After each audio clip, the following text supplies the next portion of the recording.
اهلا بكل الماميز اللي معانا. النهارده هنتكلم في شتة الماميز عن موضوع حساس بس لازم نتكلم فيه، ازاي نعلم ولادنا يتعاملوا مع التحرش. اول حاجه في ازمه التحرش دي، وقبل ما نفهم الطفل يعني ايه تحرش، لازم يكون عارف ان جسمه ملكه هو بس ومحدش ليه حق يلمسوا من غير اذنه. ولازم نقول لهم جمله واضحه: جسمك مش ملك حد غيرك، واي لمسه تزعجك لازم تيجي تقولي. ونأكد على اولادنا ان السر اللي يخوفهم او يضايقهم لازم يقولوه لمامتهم او لباباهم. يعني ما ينفعش حد يقول لهم ما تقولش ماما وبابا، لازم يستوعبوا ان ده غلط. طب لو طفلك اتحط في الموقف ده، حد ضايقه او حاول يلمسه بطريقه مش مريحه، لازم تفهمي طفلك انه يقول لا بصوت عالي ويبعد فورا، ويجي يحكي لمامته او باباه من غير ما يخاف من العقاب.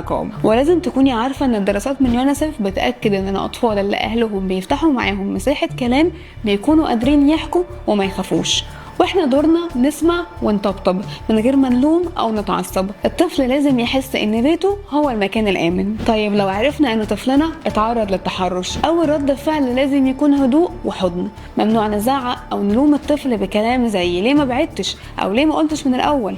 الكلام ده بيخلي الطفل يقفل وممكن يخبي تاني. طبعا بتسأل ايه التصرف الصح، لازم تطمن الطفل وتقول له انك مش غلطان، اللي عمل كده هو اللي غلطان. نسمعه للاخر من غير ما نقاطعه. وطبعا لازم ناخد الخطوات القانونية او نبلغ المكان اللي حصل فيه الموقف ده، سواء مدرسة او نادي او اي مؤسسة، عشان الموقف ما يتكررش مع اطفال تانية. والخطوة الاهم هي اننا نتابع مع دكتور نفسي متخصص في الاطفال لو حسينا ان في خوف او كوابيس او تغيير في سلوك الطفل. وفي النهاية خلوا بالكم يا ماميز، الامان النفسي اهم من اي حاجة، والطفل لو لقى حضن واحتواء هيعرف يعدي، لكن لو لقى لوم او خوف ممكن يسيب اثر طول العمر.